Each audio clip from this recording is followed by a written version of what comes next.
Bien amigos, buenas tardes, buenas noches. Bienvenidos al canal Seguridad y Defensa Estratégica. Con ese breve introducción de un programa de nuestro invitado del día de hoy, el periodista Ricardo Puentes Melo, vamos a dar inicio al programa estelar de este día sábado, en esta transmisión en vivo en que nos va a acompañar esta persona que lo vamos a conocer un rato más. Saludos especiales a quienes se conectaron de primero al chat, saludando como siempre a Carola, a José Luis González, a Ricardo Monroy, Mundo Oferta, está también Juan Quinteros, Margarita, Ricardo Flores, Viviana Herrera, Carola, Vicente y Senada, y se siguen conectando. Un saludo especial a la gente que está ya conectado con sus equipos y la retransmisión, ojo, la retransmisión a 28 radioemisoras que manejamos hacia el Triángulo Norte, hacia el Caribe, Honduras, El Salvador, Guatemala, Costa Rica se acaba de unir también, Nicaragua, que está recibiendo la señal vía radio, Venezuela, algunas ciudades de Venezuela y las ondas que alcanzan a llegar a Cuba.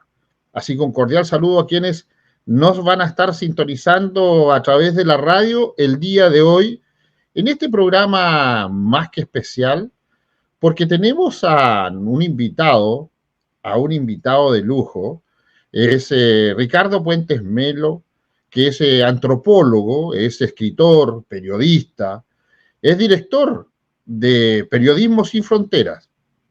Él fue exiliado a los Estados Unidos debido a su labor de periodismo investigativo y nos va a dar una visión de lo que está pasando en Colombia desde su particular visión como profesional de las comunicaciones y también porque, como lo he venido adelantando en el canal, Colombia está repitiendo exactamente los mismos pasos de Chile.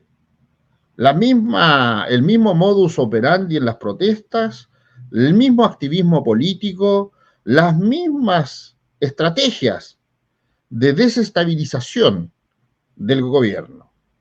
Pero, sin más preámbulos, vamos a dejar a nuestro invitado del día de hoy, Ricardo Puentes Melo, que ya está con nosotros. Ricardo, ¿cómo estás? Bienvenido al canal, gusto saludarte. Muchas gracias, Arturo. Muy agradecido de estar aquí en tu canal con tu público.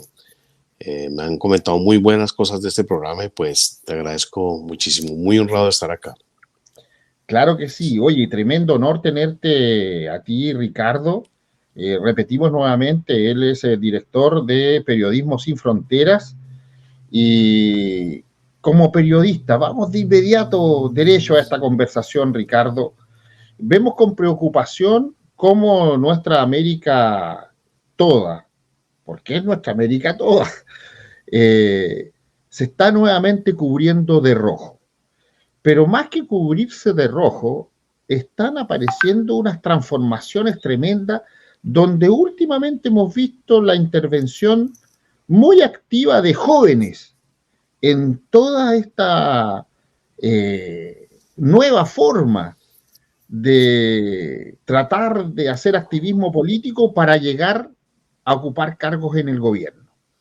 Gustavo Petro se ve, cierto, con un sólido avance para las elecciones en Colombia, pero también Federico Gutiérrez, Fico, ¿cierto?, como le dicen sus seguidores, ex alcalde de Medellín, con el cual hemos compartido algunos momentos acá en Washington, D.C., también se presenta como una carta interesante y uno de los favoritos, dicen, en las elecciones. Pero, ¿cómo ves el fenómeno de cómo se presenta toda esta situación, cómo se presenta el conflicto?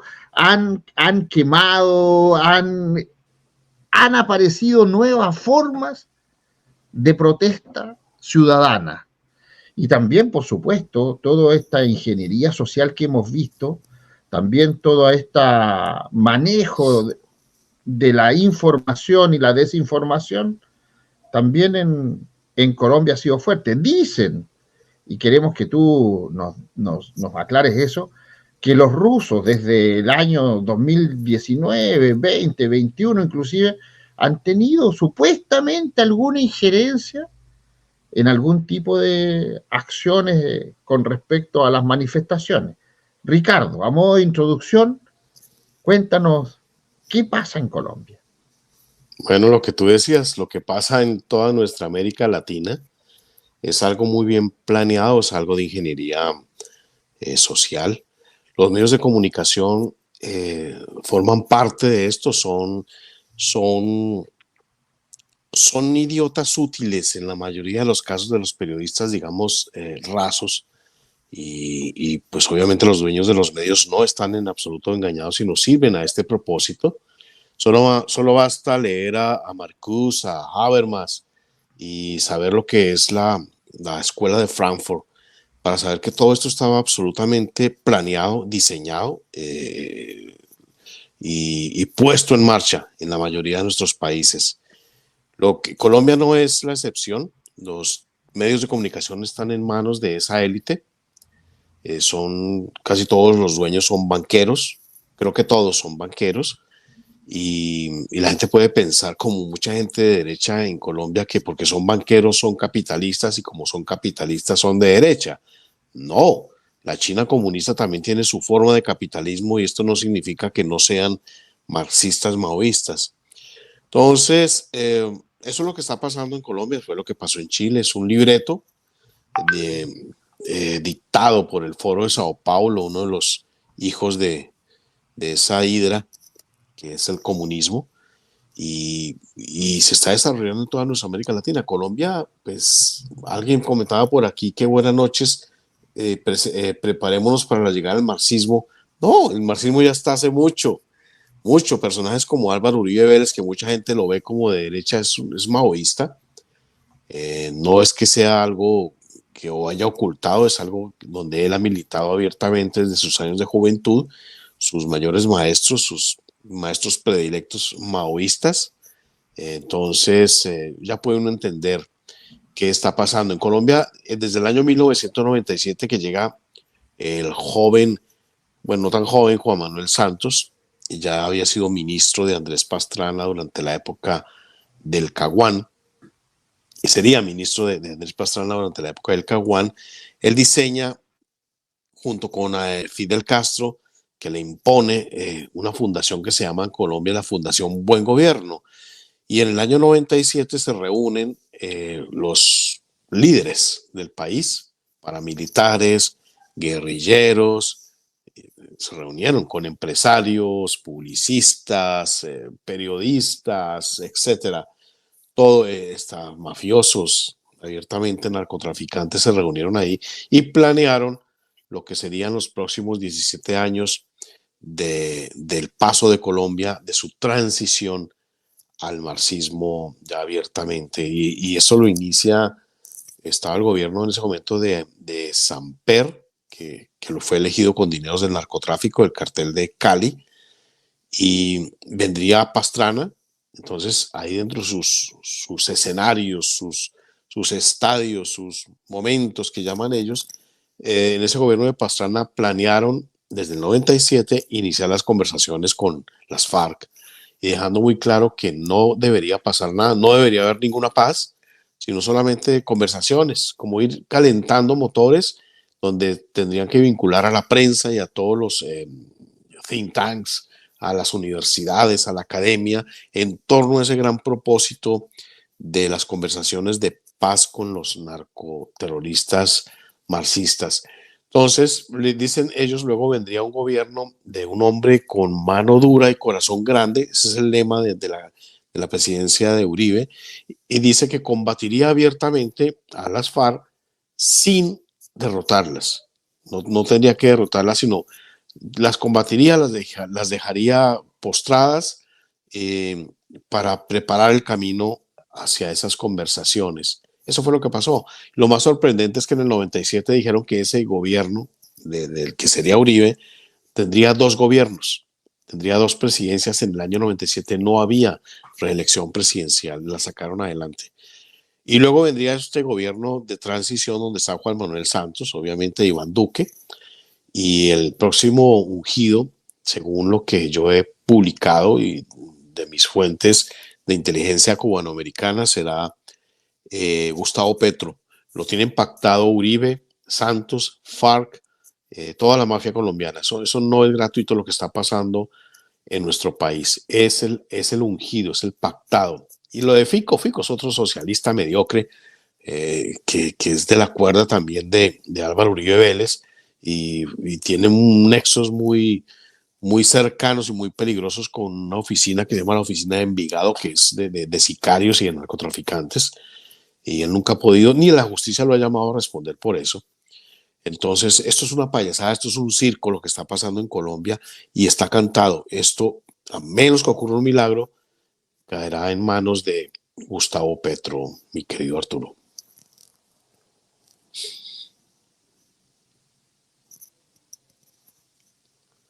Las elecciones son el 29 de mayo.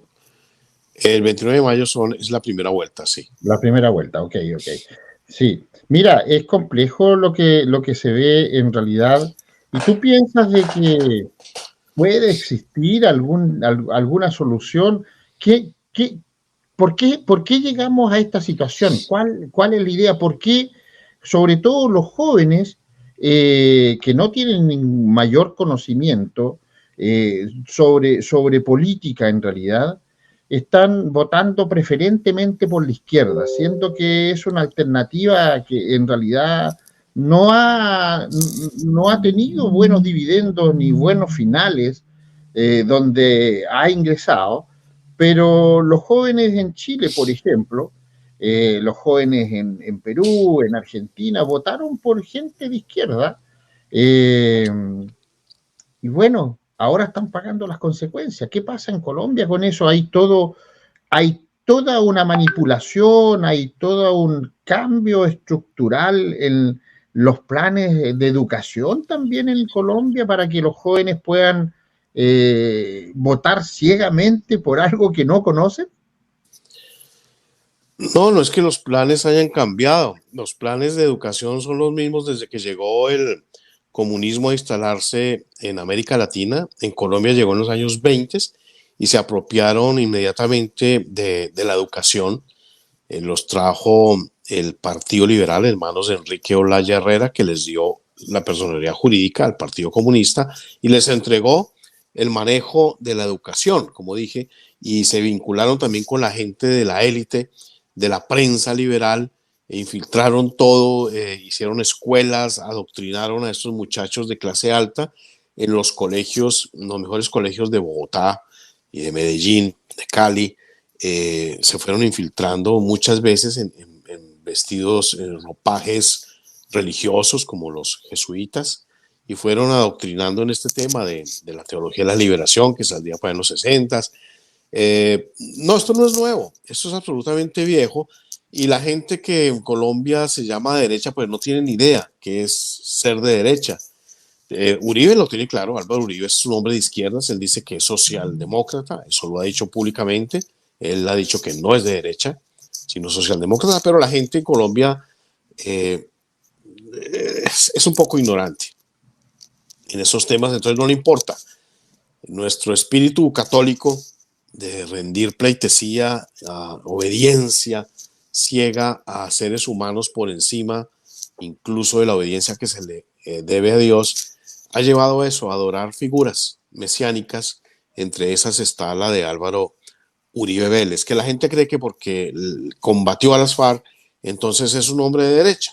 Entonces lo que yo les digo a mis paisanos es, si combatir a las FARC lo hace a uno de derecha, entonces el M-19 era de derecha, el ELN era de derecha, el EPL era de derecha. O sea, eso no tiene absolutamente ningún sentido. Pero la gente tiene ahí su ruido en la cabeza y piensa que eso es ser de derecha. Entonces, ¿por qué los jóvenes? Porque son los que comienzan a educar desde niños, se los arrebatan a los padres, los meten en una escuela donde comienza toda esa campaña de adoctrinamiento. diciéndoles que las autoridades son malas, que tienen que rebelarse contra los padres, que esto, que lo otro, los hacen pasar muchos trabajos, en donde hay pobreza, es el caldo de cultivo para este discurso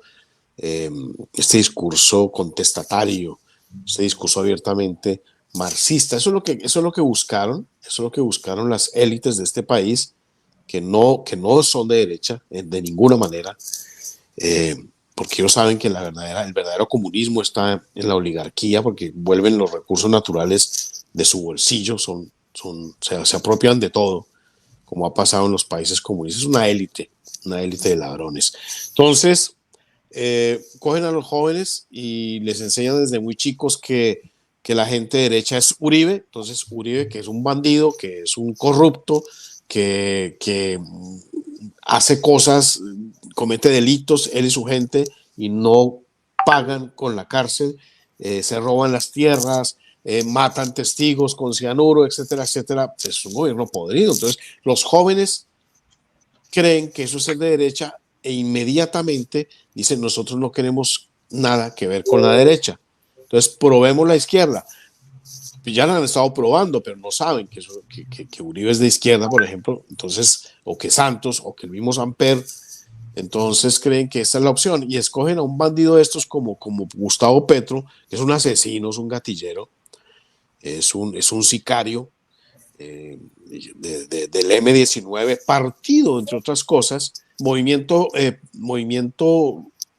terrorista que ayudó a Álvaro Uribe a indultar siendo senador de la República, y cuyos integrantes fueron llamados por él para integrar su círculo desde que él empezó a hacer política en Colombia, en la gobernación de Antioquia, en el Senado. Esos bandidos del M-19 lo rodearon. Entonces, esto ha pasado siempre, Arturo. Esto no es nuevo, esto es un plan muy bien diseñado, y los jóvenes ahora quieren darle votos a jóvenes de niños casi de 14 años, porque suman y son muy fáciles de adoctrinar. Entonces se arman estas grandes campañas casi de guerra en las calles de Bogotá. Estos muchachos creen que están participando de un momento histórico y no tienen ningún problema en ir a arriesgar sus vidas para que los bandidos de siempre sigan oprimiéndolos y sigan robándolos.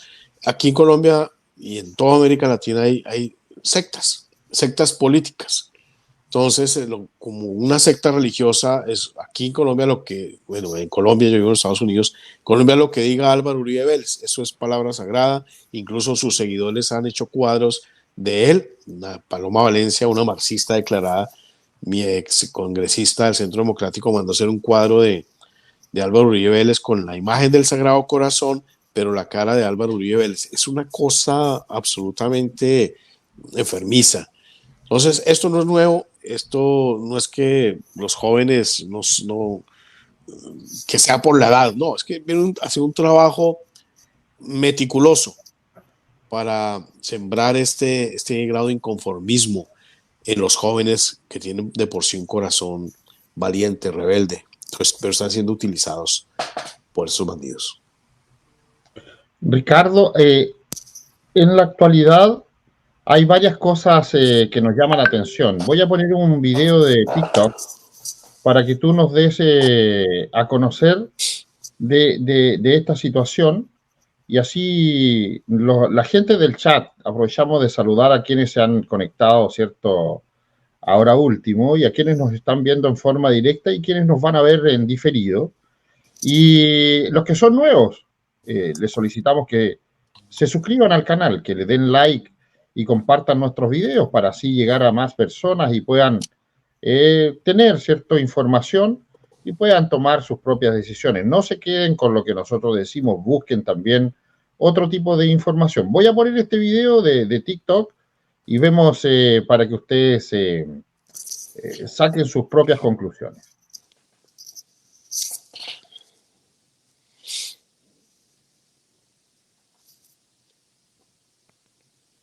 Alfonso Cano fue dado de baja por el gobierno nacional en un bombardeo muy cerca de la casa de Francia Márquez. O sea, ella es de allá. El jefe de ella hoy por hoy es alias Majin Buu. Y por encima de Majin Buu, jefe hoy de ella es Gentil Duarte. Y de ellos, si ustedes ven, la persona más feliz con el nombramiento de ella como candidata vicepresidencial fue Timochenko. Esa imagen que aparece en todas las redes sociales tiene un alias. Hay fotografías de ella desde el año 2008 con hombres armados como Martín Aldecoa, quien armado y con camuflado se tomó fotografías con ella para dejar constancia de su compromiso, y hay documentos en el computador de Alfonso Cano en el cual quedó anotado cuáles fueron los compromisos que se hicieron con ella y con una organización que pertenece a las FARC también, que se llama Fensuagro, que ha sido liderada por Huber Castellanos, quien estuvo detenido y quien es el asesor principal de ella, y que de llegar ella al gobierno sería uno de los ministeriables de este grupo criminal, porque hace parte de los grupos de los 100 sabios, y él es el que la asesora a ella. Ella pertenece a las FARC, pertenece al Frente 30, y ella ha tenido una lucha criminal y terrorista abierta, decidida, y hay señalamiento de los testigos de que ordenó varios homicidios, especialmente de homicidios políticos, para sacarlos del camino y poder crecer electoral y políticamente. Entonces, mi coronel Jorge Palomino, buenas noches. Pues excelente esta investigación, y la verdad, eso es para preocuparse. Esta situación es para preocuparse, y en este momento lo único que nosotros podemos hacer es salir a votar masivamente, pero también dar un día por la patria. Nosotros tenemos que sí o sí el 29 de mayo ser testigos electorales. Entonces tenemos que inscribirnos en nuestros partidos para que se nos acredite, se nos den las credenciales, porque nosotros tenemos que estar en las mesas de votación ese día, y quienes podamos estar después de las elecciones, ir a acompañar las cajas, porque ustedes saben que las elecciones se pierden Bueno, teníamos ahí una situación con esta dama, con esta morena, como le dicen algunos, con esta dama de color, que es Francia Márquez, pero también hablaba de un grupo que se autodenomina los 100 sabios de Colombia. Y habla ahí también de todas las artimañas y las técnicas y tácticas que se están utilizando para llegar al poder, porque tenemos entendido que esta señora, Francia Márquez, tiene las intenciones de ser como la vicepresidenta de Colombia si sale Gustavo Petro electo presidente. ¿Qué nos puedes decir de estas dos cosas, estimado Ricardo, tanto de esta señora Francia Márquez, su grupo, y este grupo de los que se autodenominan de los 100 sabios? Ricardo. Bueno, lo de los 100 sabios, honestamente no lo conozco. No sé si exista o no. Lo de Helga, pues se sabe. Lo de Francia, perdón, estaba leyendo aquí a Helga. Lo de Francia Márquez, se sabe que sí es muy cercana a las FARC. Timochenko le brindó su apoyo. Pero es que eso no es raro, ni es escandaloso. Gustavo Petro es un guerrillero, indultado, y la gente va a votar por él. Esto no es absolutamente nada extraño. En la campaña, por ejemplo, del pasado, hace ya 4 años, del Centro Democrático, el partido que yo ayudé a fundar, de Uribe, en esa campaña había guerrilleros activos del ELN como candidatos a algunas alcaldías de un departamento en Colombia que se llama Santander.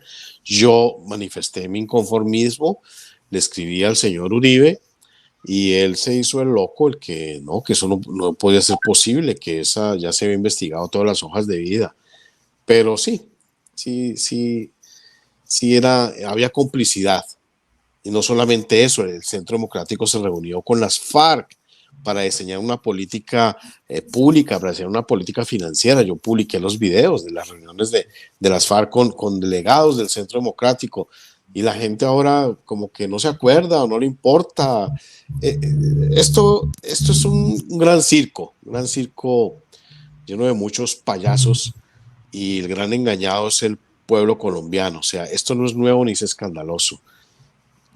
Ahí volvieron a elegir a Piedad Córdoba, que los computadores del guerrillero Raúl Reyes mostraban y revelaban que era la comandante Norma, con nexos y con asuntos que tenían que ver con el tema de los secuestros por parte de las FARC, con el gobierno de Hugo Chávez, etcétera. Pero en Colombia no pasa nada, y no pasa nada porque la justicia también está en manos de esos mismos bandidos. Entonces, eso es muy triste el panorama. Sí, oye, Ricardo, y en realidad, tú nombraste a algunos, una parte de la iglesia, a los jesuitas, y su intervención, ¿cierto?, en la política de los gobiernos. En Chile exactamente lo mismo, con Paraguay. Camuflado, ¿cierto?, con esto de los grupos de derechos humanos, camuflado con los grupos que apoyan a la inmigración ilegal, a la gente. En Chile existe un programa que se llamó primero Un Techo para Chile, y ahora se llama Techo nomás, que lo manejan los jesuitas, y con una tremenda cantidad de recursos que le da el gobierno y que le dan entidades privadas entidades internacionales, y muy, muy metidos en la política, inclusive hasta llegan a ser partidarios del aborto y todo ello, que supuestamente la iglesia está en contra de esa situación. ¿Cómo ves la situación de esta intervención media extraña de los jesuitas en las políticas, ¿cierto?, de los países? ¿Y a qué se debe, de acuerdo a tu conocimiento como periodista? Bueno, hace poco yo inicié un programa diciendo que esto no era asunto de conspiranoicos, sino que en realidad lo que existía era una conspiración, y existe una conspiración. Yo he hablado mucho últimamente de temas, digamos, espirituales, que tienen que ver con el tema de los manejos políticos. Y digo, no se asombren tanto de que use la palabra espiritual, porque hasta la Organización de las Naciones Unidas conoce esas realidades espirituales y tiene entre sus asesores a lamas, tiene entre los asesores a una entidad que forma parte, digamos, parte creadora de la misma ONU, se llamaba Lucifer Trust, confianza en Lucifer. Ahora le quitaron el Fer, quedó Lucis Trust, y es la que diseña la política educativa de la Organización de las Naciones Unidas, con todo ese tema de nueva era, que es muy claro, es muy evidente, está en los documentos de la ONU, no me lo estoy inventando yo, ni es nada secreto. Entonces, se llamaba Lucifer, esta organización de la ONU. Sí, claro, Lucifer Trust. Claro. Wow, por eso estamos como estamos, pues. Claro, yo publiqué un libro hace muy poco, regalado, lo regalé, más o menos 50,000 personas lo descargaron, que se llama Homosexualismo, una agenda globalista y su mafia en Colombia. Y ahí describo... ¿Nos puedes dar, si existe, perdón que te interrumpa, ese libro? Porque en nuestro canal regalamos libros de muchas personas que nos visitan y que están a libre disposición, ¿cierto? Sin costo, en PDF. Tú después me puedes a mí dar el link para descargarlo y regalarlo a nuestra gente. Claro que sí. ¿Cómo se llama el libro, Ricardo? Se llama Homosexualismo, una agenda globalista, su mafia en Colombia, porque el homosexualismo, aunque a mucha gente le parezca divertido o risible, es la punta de lanza de todo el desorden de nuestras naciones, de toda cosa mala que le pasa a nuestras naciones. Ellos usan el homosexualismo como el primer paso para destruir la familia. Concuerdo contigo. Eso es un tema marxista. O sea, Engels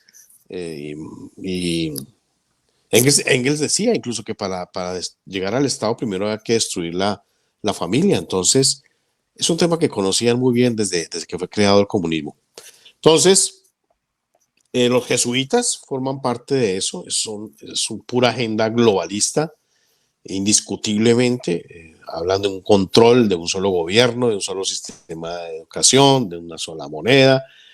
Y ellos han venido conspirando, y uno no entiende por qué un grupito por edad de 1600 conspira para lograr 4 o 5 siglos después el poder. Entonces, si ellos no lo van a ver, aquí es donde entra el tema de la espiritualidad, ¿no? Como creencia en algo superior que los controla. Llámenlo luciferino, porque yo creo que eso es.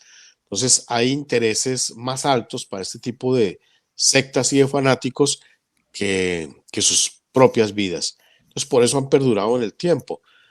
A Colombia llegaron, fueron expulsados durante el gobierno de Francisco Mosquera en el siglo XIX, volvieron, entonces se establecieron, se les entregó el control de la educación, tuvieron muchos colegios, todavía tienen, la Universidad Javeriana es uno de ellos, y se adueñan de canales, compran canales de televisión, medios de comunicación, meten sus asesores en el gobierno, en todo este tema de organizaciones de derechos humanos, entre comillas, en think tanks de justicia, en todos lados están metidos. El asesor de Uribe, de la familia Uribe, es un jesuita que fue provincial de los jesuitas en Colombia, que es Francisco de Rú, tristemente recordado, tristemente presente en Colombia, ha tenido mucho que ver, tiene acusaciones, yo publiqué mucho sobre él, de estar muy ligado a las FARC y al ELN. Fensuagro lo nombraron ahorita en el video. Yo también publiqué sobre las acciones de Soros, los intereses de Soros con las conversaciones de paz que estaba realizando Santos en ese momento con las FARC, y conté que esas organizaciones, con informes de inteligencia, no me lo inventé yo, son informes de inteligencia, pues estaban conformadas por las FARC para lograr precisamente eso. Yo quiero comentar una cosa, Arturo. Hace 3 años yo publiqué sobre lo que iban a ser las marchas en Colombia, que se iban a volver violentas, y el gobierno de Iván Duque, que es el mismo de Uribe, tenía pleno conocimiento, porque a mí me lo comentó un miembro de la inteligencia militar en ese momento en que lo publiqué, hasta la fecha en que iban a comenzar sus desmanes. Era un 24, 25 de abril, que es una fecha muy clave para ellos. No se pudo hacer por el tema de la pandemia, pero al siguiente año, o sea, en el 2021, lo ejecutaron tal cual el plan, con asesinatos, con terrorismo, con las bombas, con todo lo que ha estado pasando, con pleno conocimiento y complicidad de este gobierno uribista de Iván Duque. Oye, chuta, aquí interesante información nos estás entregando. Y ahora, ¿qué opinas tú de que se dice también que George Soros, este multimillonario, estaría, cierto, involucrado en todo este derrocamiento, por así decirlo, de los gobiernos en prácticamente toda Latinoamérica, y con grandes dádivas de dinero a instituciones que manejan políticos que primero los contactan y que son de derecha, de centro o de izquierda? Supuestamente no hay miramientos en ese sentido para desestabilizar gobiernos y meter una nueva idea o una nueva forma de gobernar o de controlar al mundo, por así decirlo, a la población. ¿Pasa eso? ¿Ha pasado? ¿Qué antecedentes hay de a lo mejor una posible intervención también a través de algunos emisarios o algunos contactados, entre comillas, por los grupos estos de George Soros allá? Pues la primera persona que habló de George Soros en Colombia a nivel público en periodismo fui yo. Okay. Me dijeron que estaba loco, que Soros no existía, que era producto de mi imaginación. Y luego se hizo un gran trabajo en Periodismo Sin Fronteras, donde una persona que escribía ahí, que llamaba Liam Fowler, pues también develó los vínculos entre las instituciones y Soros, y casi todas financiadas por George Soros. Las universidades son financiadas por George Soros. Disculpe. El presidente Iván Duque fue financiado por George Soros. fue becario de George Soros y fue un gran publicista, Iván Duque, de George Soros. Es más, yo advertí que Juan Manuel Santos iba a hacer cosas terribles, así pasó. Advertí del izquierdismo de Iván Duque, así pasó. Ahora advierto sobre Petro, ¿qué va a hacer? Cuando Iván Duque dije eso, él es un hombre de George Soros, es discípulo de Soros y ficha del mismo Juan Manuel Santos, sigue su agenda, estuvo en la Fundación Buen Gobierno que mencionamos hace un momento, y en la Fundación Buen Gobierno, cuando tenía 19, 20 añitos, un nené, lo pusieron a publicar artículos en lugares destacados del periódico El Tiempo, el más poderoso de Colombia, de la familia Santos. Entonces uno dice, aquí hay algo que están planeando. Y los artículos que publicaba este señor eran apologías a George Soros, publicaba contra grandes militares combatientes de la narcosubversión, como el general Harold Bedoya. Él nunca le gustó el ejército y cosas así. Entonces es un plan que viene funcionando desde hace muchísimo tiempo. Sale del seno de Juan Manuel Santos, lo coge Uribe, lo convierte en senador, lo pone como su mano derecha y lo prepara. Yo sí dije, Uribe lo quiere nombrar presidente algún día.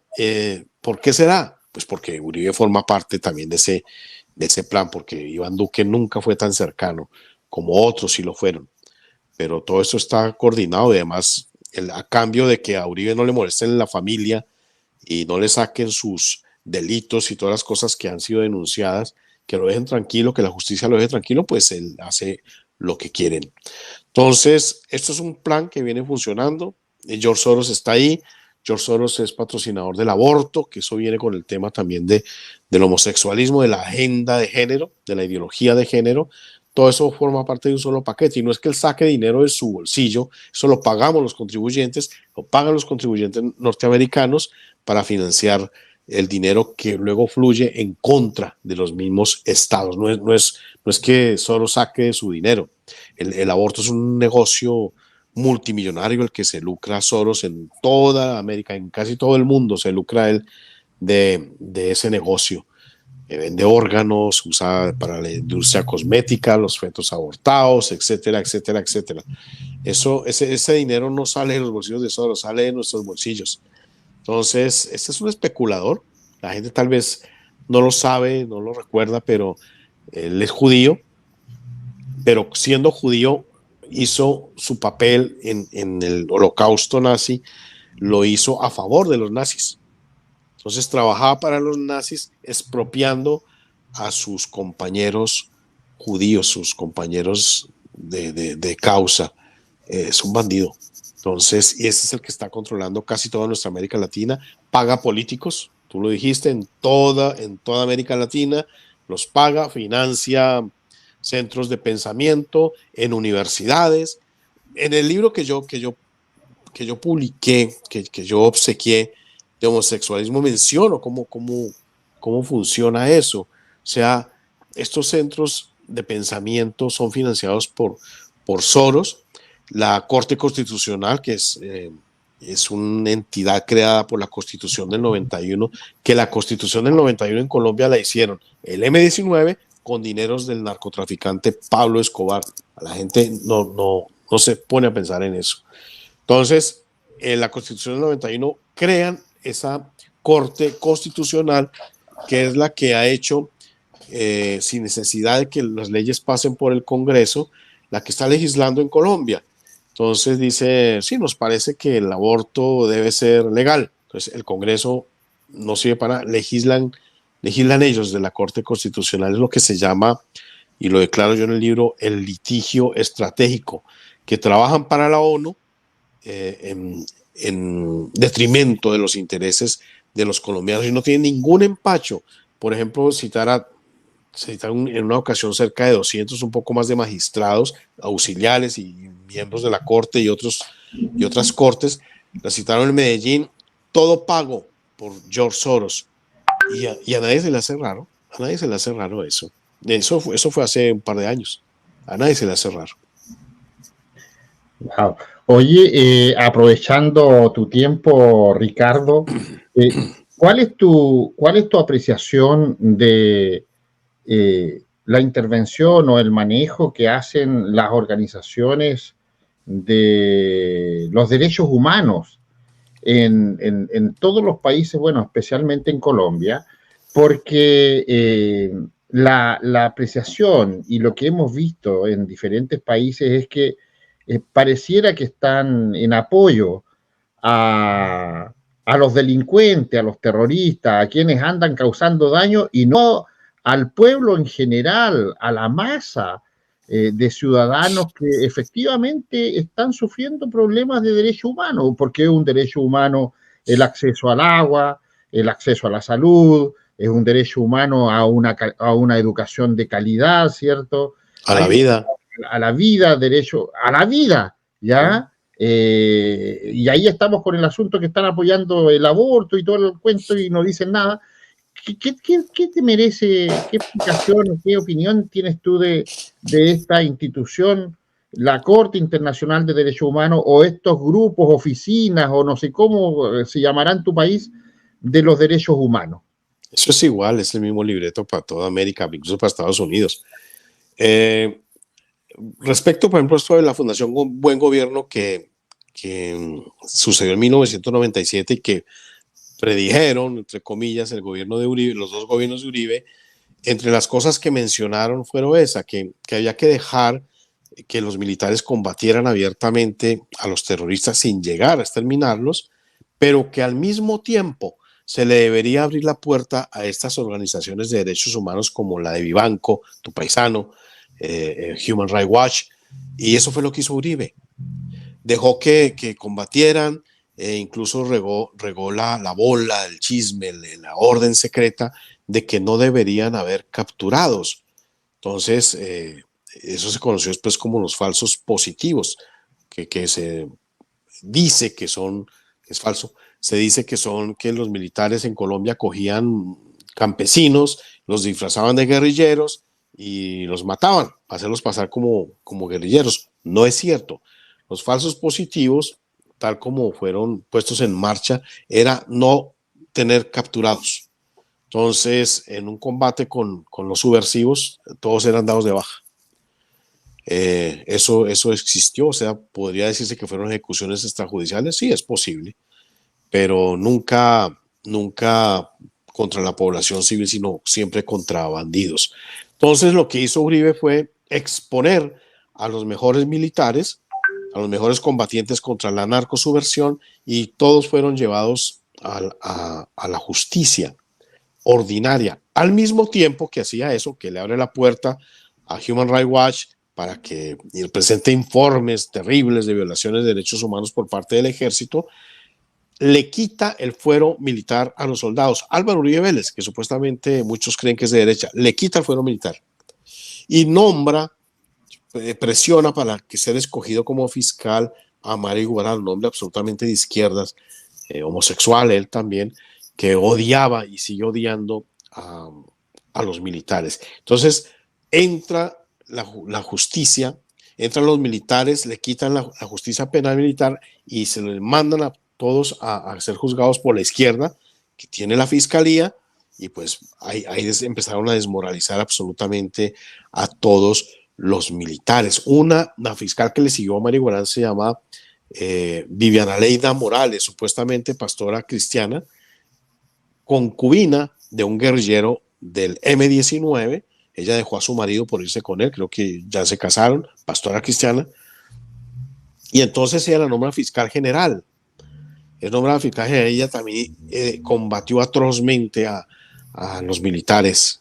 Yo fui víctima también de ella, porque tengo unas acusaciones y unas cosas de que en su fiscalía me adelantaron por descubrir el tema del Palacio de Justicia. Entonces, esa fiscal general, Viviana Leida Morales, luego es nombrada en el gobierno uribista de Iván Duque como embajadora de Colombia en Francia. La premiaron y así hay muchos. Ella y su marido, el del M-19, así hay muchos casos. Y la gente en Colombia, lo que diga Uribe, lo que diga Uribe, lo que diga Uribe. están ahí eso es lo que llamo disonancia cognitiva, o sea, con un tipo se casa con una señora y a los 20 años despierta y se da cuenta que no es una señora, sino es un hombre, pues se niega a eso. Eso es lo que está sufriendo la mayor parte de Colombia en este momento. Wow. Oye, bueno, para que te conozcamos un poquito y la gente que está en el chat y todo el asunto, hay varias personas que se han quedado anonadadas con lo que tú estás diciendo, ¿ah? Porque generalmente toda la gente piensa que Uribe es De derecha. de derecha en realidad. Para la gente que está preguntando, el canal Periodismo Sin Frontera es donde está Ricardo Puentes y lo pueden ubicar ahí en YouTube. Así que síganlo, suscríbanse. Es súper importante los suscriptores que podamos tener en los canales, porque eso nos ayuda a que los videos y los programas que nosotros hacemos se hagan más visibles. Así que les pido que a los que están viendo el programa, a los que están en el chat, a los que están viendo en forma directa, a los que nos van a ver en diferido, que se suscriban al canal de Ricardo Puentes Melo. El canal se llama Periodismo Sin Fronteras. Correcto. Así que para que ustedes vayan y le echemos una manito y un apoyo ahí a Ricardo. Oye, Ricardo, pero cuéntanos de ti. Cuéntanos, tú dentro, aparte de todo, de todas tus cosas, lo que nos vienes a explicar aquí, tú eres antropólogo, escritor, periodista, pero... ¿Cómo resulté aquí?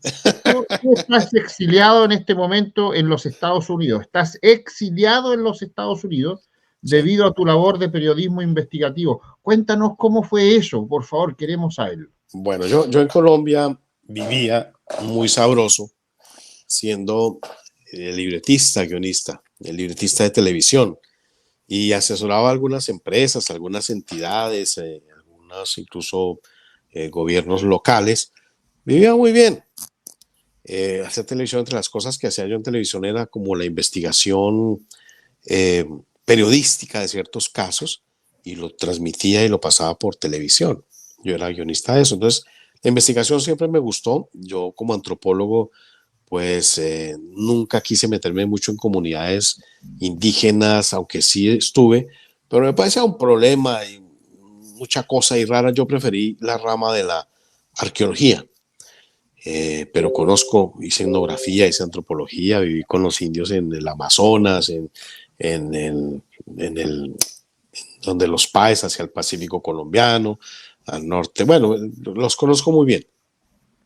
Entonces, pero yo estaba ahí. Entonces, cuando yo estaba haciendo una serie de documentales sobre arte, sobre artistas modernos en Colombia, asesinaron a Álvaro Gómez Hurtado.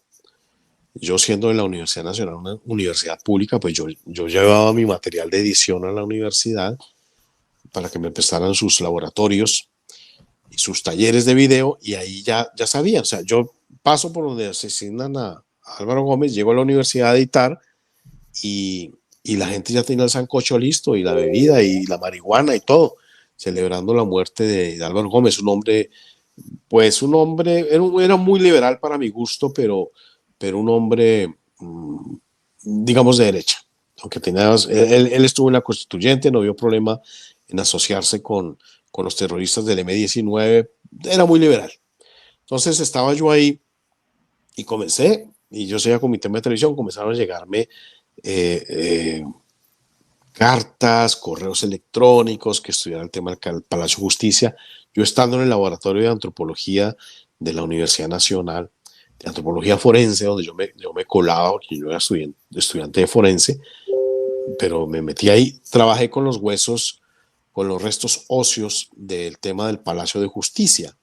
El tema del Palacio de Justicia fue una gran mortandad, un gran holocausto que cometió el M-19, como lo mencioné, con dineros del cartel de Medellín, de Pablo Escobar, y el objetivo era tomar un golpe de Estado, pero principalmente también quemar los archivos que existían en el Palacio de Justicia, en la Corte Suprema quemar los archivos de los narcotraficantes. Se dice, los órganos de inteligencia, que ahí estaban también los archivos que que vinculaban al joven todavía Álvaro Uribe Vélez, que estaba muy cercano, porque es familiar de los mafiosos Ochoa Vázquez. Entonces,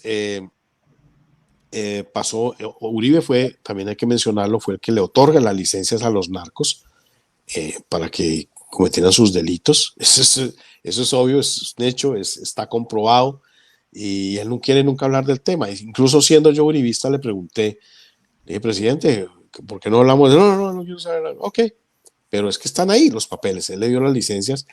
Incluso decía una de las amantes de Escobar que Pablo decía que el hombre que más le había hecho favor al cartel había sido Álvaro Uribe Vélez con estas licencias. Bueno, entonces estando yo ahí, sucede el tema de que comienzan a investigar estos jurados al coronel Alfonso Plazas Vega. Él había sido nombrado, bueno, sufrió mucha persecución desde que se retiró, no lo dejaron ascender a general, no le dejaron hacer el curso. Entonces comienza a ser nombrado, llega al gobierno de Álvaro Uribe, les llega Fernando Londoño Hoyos, lo nombra ministro del Interior, y él nombra al coronel Alfonso Plazas Vega como director de estupefacientes.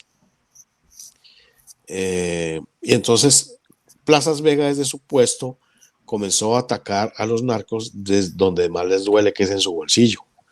Entonces les dio muy duro, les expropió muchas cosas, y entonces él no duró mucho en el cargo, Londoño tampoco, y salieron. Yo pienso que fueron las primeras víctimas de Álvaro Uribe Vélez, porque lo sacan y Álvaro Uribe se hace el de las gafas, el que tiene las manos atadas. Ni una declaración en favor de Plazas Vega hizo Álvaro Uribe Vélez mientras estuvo Plazas Vega, que duró 8 años preso. Entonces, en el 2009, más o menos, 2009, lo apresan a Plazas Vega, me comienzan a enviar información, a mí no me interesaba ese tema, militares, no para nada, pero comencé a interesarme. Entonces comienzo a estudiar el caso Plazas Vega y me doy cuenta que es un gran montaje judicial. Entonces descubro uno, que no había desaparecidos, todos estaban en poder de la misma fiscalía, de esta fiscal que ahora está de embajadora del uribismo. Comienzo a encontrar que no hay desaparecidos, comienzo a encontrar que el principal acusador de Plazas Vega era miembro del M-19, y encuentro al principal testigo, que es por el que condenan a Plazas Vega. Fue militar, ya está muerto, falleció en extrañas circunstancias, es otro tema, pero él declara, en el expediente dice que él fue testigo de cuando Plazas Vega estaba mandando colgar a la gente y torturarla y esto y lo otro. Entonces él dice, eso no es cierto, yo lo encontré al tipo, y dice, eso no es cierto, ni conozco a Plazas Vega, ni esa cosa, ni esa firma que aparece ahí en esa declaración, esa no es mi firma, ni esa declaración tampoco es mía. Entonces me lo llevo yo a declarar ante el procurador, en ese entonces Alejandro Ordóñez, y luego ante el juzgado donde llevaban el caso. Plazas Vega sale libre finalmente. Cuando Álvaro Uribe Vélez, que ve que la inocencia de Plazas Vega ya era una realidad, entonces ahí sí comienza a dar declaraciones, ya era expresidente. Que no sé qué, que el coronel Plazas Vega, que pobrecito, pero durante fue presidente no movió absolutamente un dedo para ayudarlo ni respaldarlo. Entonces, Plazas Vega sale libre, lo vinculan al Centro Democrático. Para mí fue un error, resultándose en la mano con Eber Bustamante, bandido, alto cabecilla del M-19, que es el que origina, el que trae todas las armas, gestiona todas las armas a través de Nicaragua, las trae de Europa, las mete por el Ecuador, las mete a Colombia para el asalto al Palacio de Justicia, que todavía resuena eso en el imaginario popular de los colombianos. ¿Quién es el que recibe las armas? Gustavo Petro. Gustavo Petro recibe las armas, las esconde en Zipaquirá, donde él se va a vivir. Allá es educado, entrenado por su compañero, por su jefe en la guerrilla, que fue Eber Bustamante, el que acabo de nombrar, y ahí es donde lo forma para el sicariato, porque Gustavo Petro era muy cobarde para estar en combate, pero era el encargado, sí tenía mucha sangre fría para ejecutar asesinatos. Él mató a un sindicalista que se llamó aquí José Raquel Mercado, y supone que están a favor de los sindicatos, pero asesinó a José Raquel Mercado y estuvo en muchos otros golpes. participó de esa manera, escondiendo las armas en el tema del Palacio de Justicia. Allá lo encuentra el general, ay Dios mío, que está preso por ese caso del Palacio de Justicia. Dios mío, se me olvidó el nombre de él. Lo encuentra y está vestido, porque él es travesti, a él le fascina vestirse de mujer. Es homosexual, bisexual, la misma cosa para mí, pero lo encuentra ya vestido de mujer y así lo capturan. Jesús Armando Arias Cabrales es el general, que está preso todavía, increíble. Es de por vida, porque él muere ya ahí. Entonces, ese es Gustavo Petro, esa es la unión de Uribe con ellos, esa es la unión del narcotráfico aquí con ellos. Entonces yo descubro eso y me montan un proceso, porque yo dije en un artículo que la fiscal Ángela María Buitrago había prevaricado, porque claro, ella es la que dice que firma el testimonio de este señor Villamizar, que se llama, que ya está muerto. Él dice, entonces, al no ser cierto eso, pues prevaricó. Me monta un proceso que yo no sabía por allá en el año 2009, 2010, y un proceso secreto para mí. Me monta un proceso por terrorismo, porque ella juraba que yo estaba vinculado con terroristas y toda esa cosa. A mí me dijeron que yo iba a hacer un golpe de Estado contra Santos, será con una navaja o quién sabe qué. Entonces, ¿eso para qué? Para que la fiscalía tuviera el poder de intervenir las comunicaciones mías, mis correos, mis redes sociales, las comunicaciones de mis hijos, cosa que se evidenció en el proceso que me siguieron después. Como no me encontraron nada, entonces en el 2015 cambian ese objeto, digamos, de la denuncia, ponen como por injuria y calumnia. No me avisan, porque en una primera instancia la fiscalía debe avisarme y yo hago mis descargos. Hubiera podido mostrar fácilmente que no era injuria y calumnia, porque Plazas Vega, pues los testimonios decían que era absolutamente inocente. Entonces, no me informan, me hacen la trampa y me consiguen, entre comillas, cuando ya el proceso está en un juzgado y me van a imputar cargos. Adicionalmente, sale en la revista Semana, en poder del uribismo, sale que yo estoy armando un golpe de Estado contra Juan Manuel Santos, en compañía de un general Rito Alejo del Río, que estaba preso en ese momento, un hombre ya mucho mayor, que ni él podía sacar ni un tanque de una guarnición, como íbamos a hacer un golpe de Estado. Entonces yo vi que todo estaba apuntando a que querían cogerme preso. Del mismo gobierno de Juan Manuel Santos me lanzaron una acusación, me levantaron un proceso por violación y abuso sexual de mis hijos, que yo cometía contra mis hijos, y me montaron un proceso ahí, querían quitarme los hijos. Después supe que para llevárselos a las FARC, el hombre que se los iba a llevar a las FARC, candidato al Congreso por el partido de Uribe hace poco, premiado también. Entonces tuve un proceso, finalmente se dieron cuenta que eso era falso, que yo nunca usé, pero ahí queda en la mente de las personas que piensan, ¿será que sí? ¿Será que no? Entonces yo ya viendo eso y sabiendo que iban a coger a mis hijos, decido salir del país. Un amigo mío que se llamaba, ya murió, Olavo de Carvalho, un filósofo muy importante, me ofrece su casa, y yo llegué aquí a Estados Unidos ya hace 5 años, un poco más, y aquí estoy, exiliado. No pude asistir al funeral de mi mamá. Es terrible, pero eso lo hace uno por amor a la patria.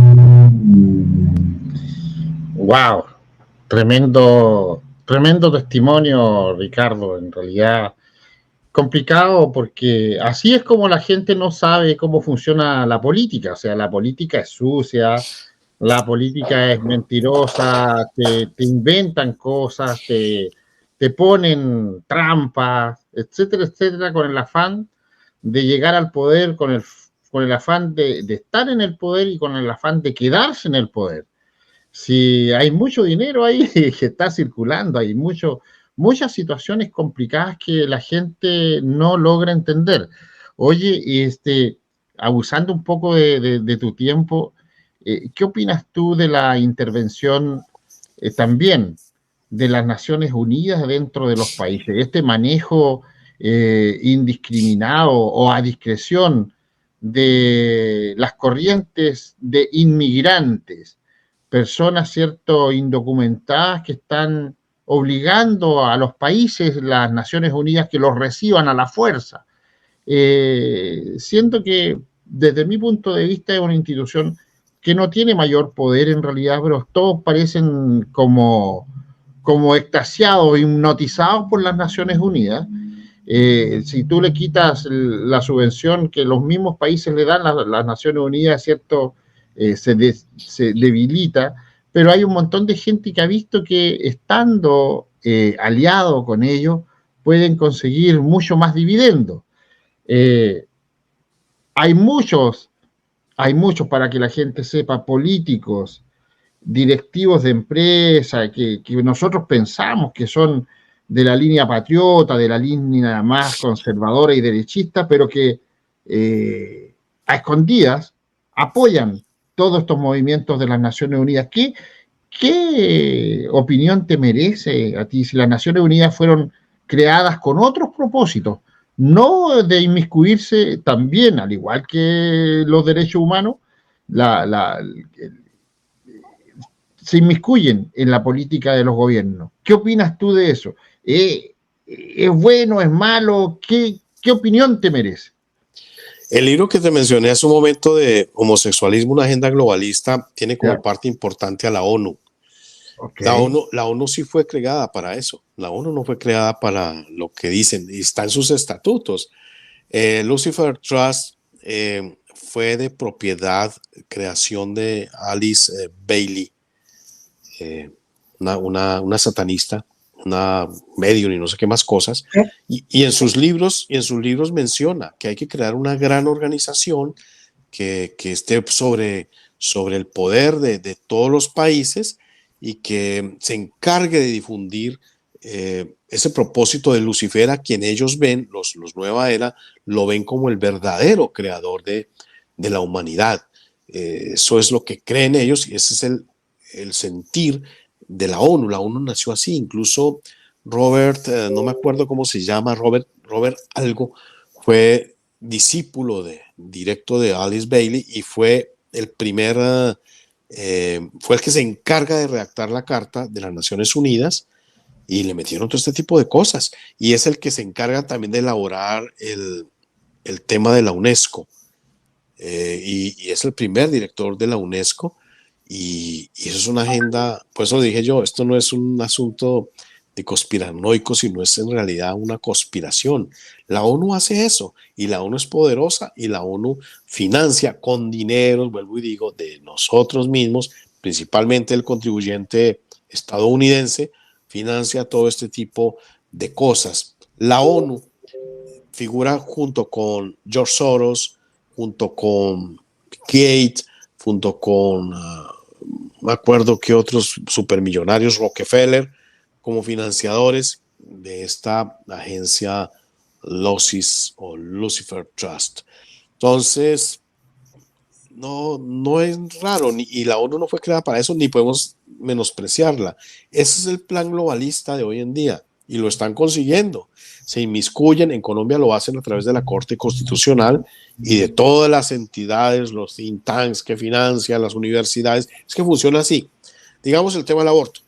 Los congresistas deciden que no hay aborto en Colombia. Entonces, uno de los organismos de la ONU, de George Soros, que es lo mismo, pues se financian. Pongámosle la Universidad de los Andes. La Universidad de los Andes sale a decir, señores, elevan la petición a la Corte Constitucional, hacen un oficio. Señores, Corte Constitucional, nos parece que el aborto debería ser despenalizado porque bla, bla, bla, bla, bla, bla, bla, bla, bla, bla, bla, bla. Entonces la Corte Constitucional coge esa carta, ya son amigos, nos llegó de una institución muy importante como tal instituto de la Universidad de los Andes, vamos a estudiar el asunto. A los 4 o 5 días o meses dicen, no, sí tienen razón los de la Universidad de los Andes, el aborto hay que despenalizarlo. Así funciona. Eso es lo que se llama el litigio estratégico. Entonces, la ONU funciona así en todos los países donde existe este tipo de mecanismos. Entonces, presionan a los políticos. Cuando no pueden comprarse todos los políticos, lo hacen a través del litigio estratégico, que es comprando estas instituciones, financiando a 4 o 5, que les queda mucho más que financiar a 200, y armando su mafia ahí para sacar adelante esa agenda globalista. La ONU dirige la agenda globalista hoy en día, Arturo. Interesante. Oye, abusando de tu tiempo también, ¿cuál es tu opinión de la presencia china, la presencia rusa y la presencia de gente del Medio Oriente desde Venezuela y en algunos países aledaños a Venezuela? Y bueno, y ahora que están expandiéndose a toda Sudamérica, ¿qué opinión te merece eso, mi estimado Ricardo? Forma parte del mismo plan. Mire, Álvaro Uribe Vélez, que Álvaro Uribe le abrió las puertas supuestamente a los educadores cubanos y le abrió las puertas a China, a los chinos. Los chinos manejan hoy en día toda la infraestructura colombiana, las comunicaciones, como pretendieron hacerlo en Estados Unidos, sino que Trump se les paró. Pero O sea, perdón que te interrumpa, los chinos están administrando instituciones o empresas que son consideradas estratégicas para el desarrollo del país. Por supuesto, las comunicaciones, nada menos, Ya. en Colombia. ¿Y quién les da eso? El gobierno de Álvaro Uribe Vélez, lo ratifica Juan Manuel Santos y Iván Duque, que es el mismo equipo, les abre otras posibilidades.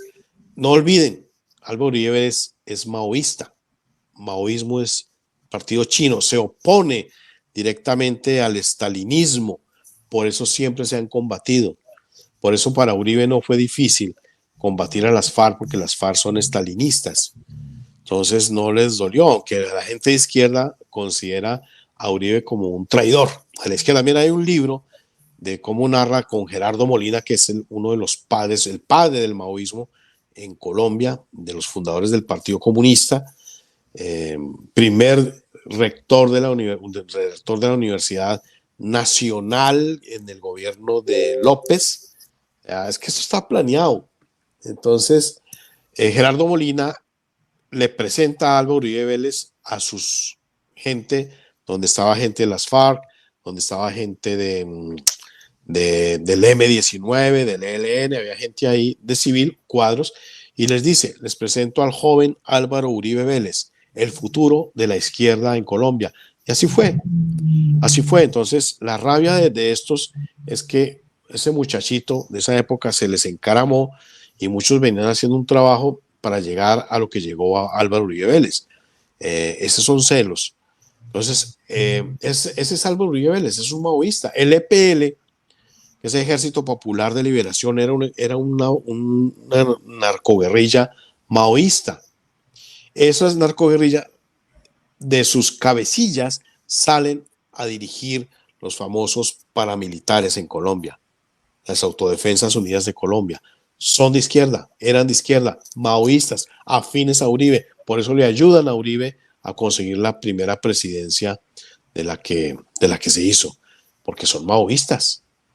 Entonces combatieron a las FARC, los paramilitares, claro, porque son maoístas, combaten el estalinismo, no es porque sean de derecha, pero todavía hay gente en Colombia que cree que los paramilitares son de derecha, porque combaten a las FARC. Paramilitares eran de izquierda, maoístas, afines a Álvaro Uribe Vélez. Uribe Vélez, para desprestigiar al ejército, puso a un tipo que se llama Carlos Franco, que es el que descubre los falsos positivos, entre comillas, lo manda a las guarniciones con un general Suárez Bustamante, que le decían la machaca, que lo nombraron luego, lo nombró Uribe como jefe del Estado Mayor o algo así. Manda a los dos sinvergüenzas por las guarniciones militares, se dedican a emborracharse, a estar con prostitutas, realizan un informe que yo lo tengo, no tiene más de 50 páginas, y de ahí sale el mito de los falsos positivos. Ese es Álvaro Uribe Vélez, y ese es el EPL, los tales paramilitares, son todos maoístas. ¡Wow! Qué interesante lo que dices, mi estimado Ricardo. Y bueno, avanzando con esto, ¿cómo estamos de tiempo? ¿Todavía tienes un poco de tiempo? Claro, a medianoche se convierten los caballos en ratones, pero no importa. Ok, ok. Oye, es que es muy interesante lo que hemos estado hablando porque en realidad uno recibe información, nuestra gente recibe noticias dependiendo de la afinidad de las personas en realidad, pero muchas veces la gente no sabe que estamos en una guerra hace bastante rato, una guerra no declarada de la cuarta generación, que es la guerra de las comunicaciones y la desinformación. Y es lo que estamos viendo por todos lados, porque se muestran cosas, se ven caras, pero no corazones, como dice el dicho popular muy sabio. Y vamos a veces teniendo una mala apreciación de lo que ocurre a nuestro alrededor. Siguiendo con esto y aprovechando tu presencia, mi estimado amigo Ricardo, eh, quiero hacerte una pregunta con respecto a cómo ves tú este movimiento, estos movimientos de pronto que han aparecido indigenistas. Porque también apareció en Colombia, aparecieron en Ecuador, en Chile, para aquí te cuento, está la escoba, Perú y Bolivia, son un cuento aparte. Los que les pararon el carro firme fueron los argentinos, que también se habían querido pasar de listo, los indígenas ahí, supuestamente los originarios que se quieren apoderar de un montón de cosas y le están dando cabida. ¿Qué opinión te merece este movimiento que ha aparecido de repente exigiendo y reclamando ciertas cosas? Pues es lo mismo, eso es planeado por el Foro Sao Paulo. En el año 91 dejaron muy claro lo que querían. Uno es ese, la globalización, entidades supranacionales controlando los gobiernos. El otro es ese, la división de la sociedad en un país. Entonces los movimientos indigenistas, feministas, homosexualistas, yo que sé, lo que quieran. Entonces, eso no tiene, eso forma parte del plan. Los indígenas pues cogen estos tipos que ahora yo no sé qué tanto de sangre indígena tienen en Colombia. En Chile sí se puede hablar de indígenas raizales, en Colombia no. Entonces, no sé qué tanto tengan, entonces comienza, yo tengo un amigo que estudió conmigo, perdón, estudió en un colegio y después fue algo de consejero cultura. Él es de un lugar de Colombia que se llama Boyacá, pero él tiene los ojos un poco así y hoy en día es Mamo, Muisca, es una autoridad indígena y hace sus cosas y sus ritos y con yagé y un poco de cosas ahí. Esos son actores. Entonces, estos movimientos indigenistas tienen el propósito de dividir y como los indígenas son raizales, entre comillas, entonces se supone que tienen derechos ancestrales, ahora los llaman así, donde los blancos o mestizos o lo que no seamos indios, no tenemos absolutamente nada que discutir. En Colombia se hicieron estas grandes reservas indígenas y también las reservas negras de afroamericanos, que ahora le llaman así también, y fueron centros durante muchísimo tiempo de cultivos de coca. Siguen siendo. Se siembra la coca y la mata de coca, entonces se distribuye, entonces no se puede arrancar la mata ni ponerle glifosato porque son territorios ancestrales. Y la coca ancestral y yo no sé qué más cuentos. Y así pasa, es para eso. Y ahí se ocultaban también los guerrilleros, los bandidos de las FARC y del ELN, y a esos lugares no podía entrar el ejército porque son repúblicas independientes diseñadas en la Constitución del 91. Esos son maneras de llegar a lo mismo. Miren, los feministas, los homosexualistas, si quiere llamarse así, los abortistas, todos ellos, todos esos forman parte, son como fichas de ese ajedrez del globalismo que pretende destruir la nación en sus valores tradicionales cristianos, por supuesto. Oye, y mira, en Argentina, en Chile, en otros países también, Ecuador, mismo Perú, están, ¿cierto?, haciendo efectiva la agenda, la ESI, la educación sexual integral para nuestros niños. También están legislando para que los padres no tengan derechos sobre los niños y sea el Estado el que, cierto, administre y maneje esta situación, sobre todo en la parte educación. Pero también han dicho y han aparecido legislaciones donde dicen que los niños eh, a los 11 años tienen la facultad de elegir, ¿cierto? Por sentimiento, una relación sentimental con un mayor. Eso significa que están avalando la pedofilia, ¿ya? Todos intereses creados por la izquierda internacional en el fondo. ¿Qué opinión tienes tú de estos temas en realidad? La ESI, la educación sexual integral, esto de que los niños a los 11 años, ¿cierto?, puedan decidir su sentimiento y que permitan que puedan tener una relación sentimental con un mayor, siento que desde siempre eso ha sido pedofilia. ¿Qué opinas tú? Bueno, yo siempre he dicho de un tiempo para acá que las ideologías no se dividen entre izquierda y derecha. Yo pienso que es más, porque por ejemplo en Colombia dicen, por ejemplo hay una señora que se llama María Fernanda Cabal, amiga mía, ella es de derecha, pero es que es abortista y es pro gay, entonces es de derecha como un 80% y el 20% eso es de derecha. Bueno, lo que yo creo. Lo que pasa es que las grandes ideologías no son derecha e izquierda para mí, sino yo pienso que es humanismo y cristianismo. Esas son las dos grandes ideologías que han controlado la humanidad desde el Renacimiento, desde el siglo XV.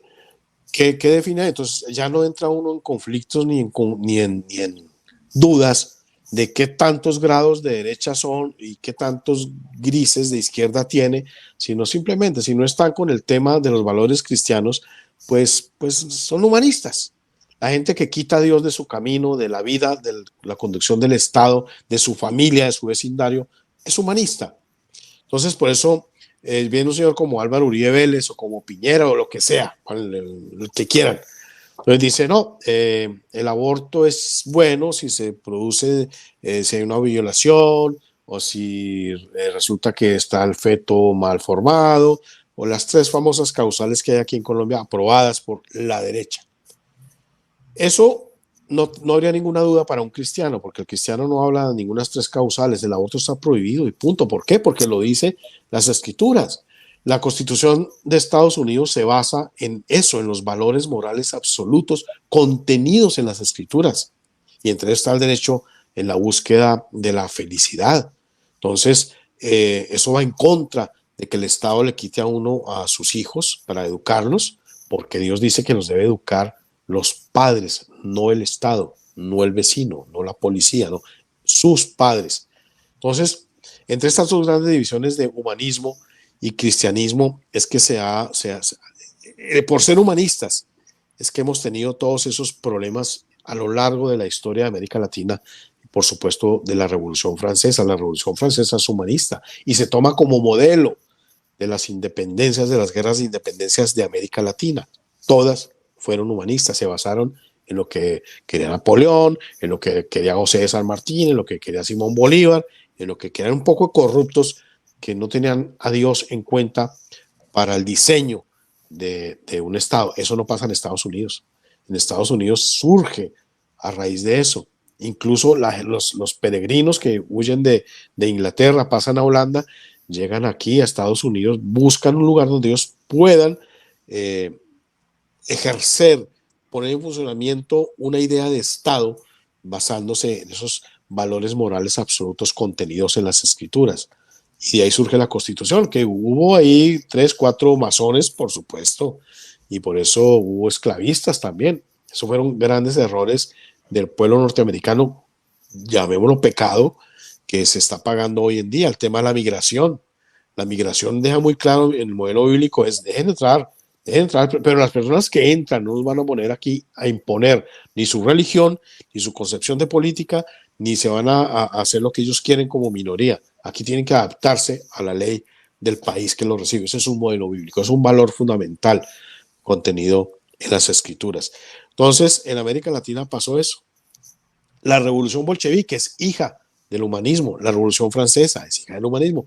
Todas nuestras revoluciones en América Latina fueron hijas del humanismo. Ese es el gran problema. Entonces, cuando llega alguien, un asunto que será que está bien enseñarle temas de ideología de género a los niños, volverlos homosexuales de chiquitos, la respuesta es simple, no. ¿Por qué? No porque lo diga Uribe o Castro, el que sea, sino porque lo dicen las escrituras. Está mal. Entonces, cuando uno tiene una constitución diseñada, fundada sobre esos valores fundamentales, no estoy hablando de teocracias, que eso no existe, e incluso la teocracia no está avalada por Dios. Entonces, cuando se tienen esos valores fundamentales cristianos contenidos en las escrituras como base de las constituciones de nuestras leyes, ese tipo de cosas no pasan. Ese es el gran problema. No es entre izquierda y derecha, es entre humanismo y cristianismo, Arturo. O sea, efectivamente, tú nos vienes a confirmar desde que se sacó a Dios de las escuelas, comenzaron a profundizarse más aún los problemas.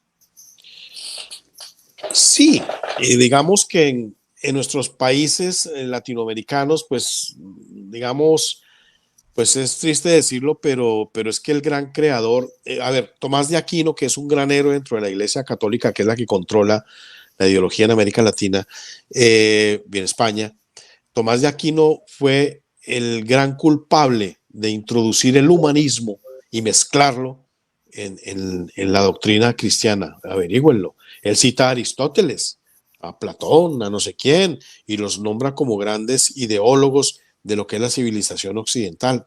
Aristóteles, que forma parte de esa antigüedad. Es que el humanismo nace, y lo pueden buscar en cualquier enciclopedia en Google, el humanismo nace como una doctrina, como una ideología que pretende rescatar los valores morales de la antigüedad grecorromana. ¿Cuáles eran?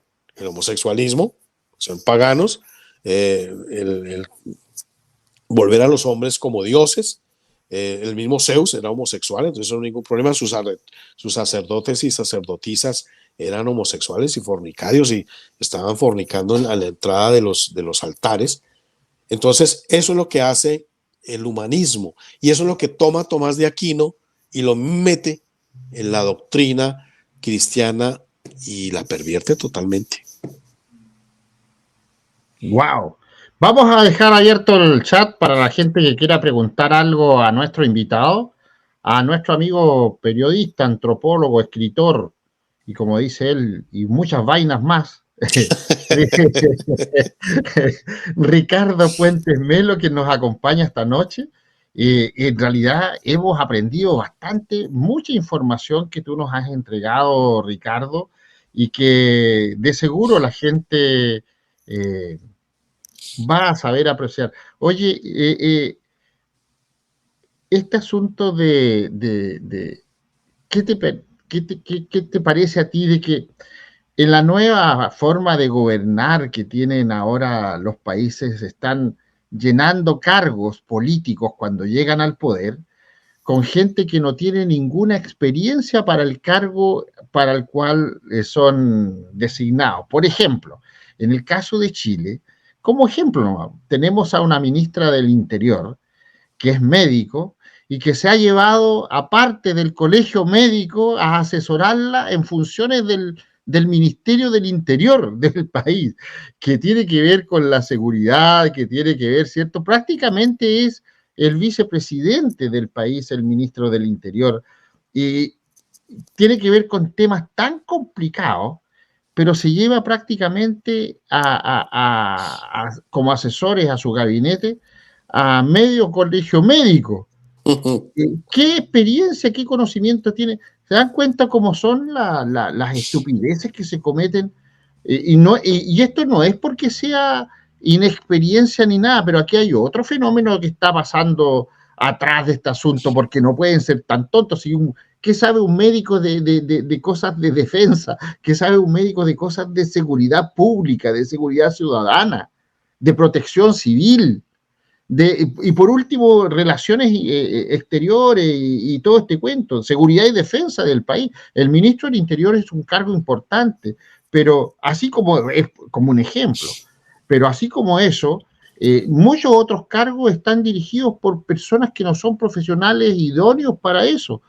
¿Qué opinión te merece esa situación, mi estimado Ricardo?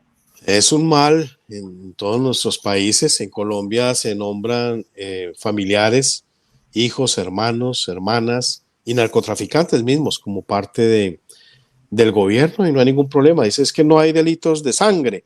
Entonces, por ejemplo, la vicepresidenta, que hoy es canciller también, tuvo negocios con un peligroso narcotraficante, Marquitos Figueroa, y no pasa nada, no pasa absolutamente nada. Varios congresistas del Centro Democrático son hijos, hermanos o lo que sea narcotraficantes. No, es que no hay delitos de sangre. Gente que estuvo en la campaña del Centro Democrático cayeron con avionetas llenas de coca y no pasa nada. Entonces, aquí lo que interesa es tener no tanto como gente capacitada, sino gente que obedezca, gente que forme parte de esa mafia, de ese plan, gente que no le interesa al país, sino sus intereses egoístas. Y cuando digo país no me refiero a las fronteras, sino a las personas. Esta gente no le importa, y cuando estaba gobernando Juan Manuel Santos, varias veces interceptaron comunicaciones de posiciones de soldados del ejército, de pelotones y eso, secretas. Y se interceptaban y curiosamente llegaba ya el ELN y las FARC a exterminarlos. Se sacrificaron muchas vidas y esa gente no les importa porque son prácticamente, y aquí entra el tema de la espiritualidad, son prácticamente sacrificios humanos que hacen para obtener lo que desean, que es poder y riqueza. Ay, señor. Oye, y entre Ricardo, la gente se dice mucho, los nuevos presidentes de izquierda dicen somos progresistas, ¿ya? Se denominan progresistas ellos, o el socialismo renovado, el socialismo del siglo XXI. Hemos visto a lo largo de la historia y hemos visto que actualmente todos estos gobiernos socialistas que llegan al poder, incluido la extrema izquierda como la tiene Chile en este momento, que ya lleva prácticamente un mes en el gobierno, pero uno espera que estos gobiernos presenten planes de gobierno, presente planes de desarrollo para el país y, y no se ve absolutamente nada. O sea, están preocupados de ellos, de su entorno, de su familia, de sus amigos, de la gente del partido, pero no hay preocupación como antes de desarrollar al país, de crear, no sé, conjuntos habitacionales para gente en riesgo social, nuevos hospitales, nuevas postas de atención de primeros auxilios, nuevas escuelas. No se ve nada. ¿Qué está pasando? Cuéntanos desde tu punto de vista y la realidad. ¿Qué está pasando? Que como que se paralizó todo eso y es más importante los cargos políticos, es más importante los cargos públicos, tener muchos empleados en las municipalidades, en intendencias y gobernaciones, que les pague el Estado y no producen nada. ¿Qué está pasando en esta sociedad, Ricardo, amigo mío? Lo que pasa en todo el mundo, la deshumanización de la humanidad, no les importa sino sus propios intereses egoístas. Es que esto es sacrificar personas, armando guerras, eso que sucede en Ucrania y Rusia hoy en día, que desvían, primero fue el COVID, luego lo pasaron a Rusia, Ucrania, entonces ya el COVID se curó, y todo para tapar lo que sucede en nuestras propias narices, por ejemplo en Canadá, que se está estableciendo una tiranía, una dictadura, pero tratan de ocultarlo para que la gente no vea el peligro real. Entonces, yo no creo que haya un gobierno hoy en día que esté a favor del pueblo que gobierna, pero es que la culpa, vuelvo y digo, la culpa es nuestra. La culpa es de aquellos que llamándose cristianos, que conocen la realidad, votan, como en Colombia está pasando, por el menos peor. Entonces, para que no suba Petro, vamos a votar por Fico. Son iguales. Cuando estaba Duque, estaba contra Petro, entonces vamos a votar por Duque para que no suba Petro. Eran iguales. No hubiera habido ninguna diferencia si hubiera gobernado Gustavo Petro en cambio de Iván Duque.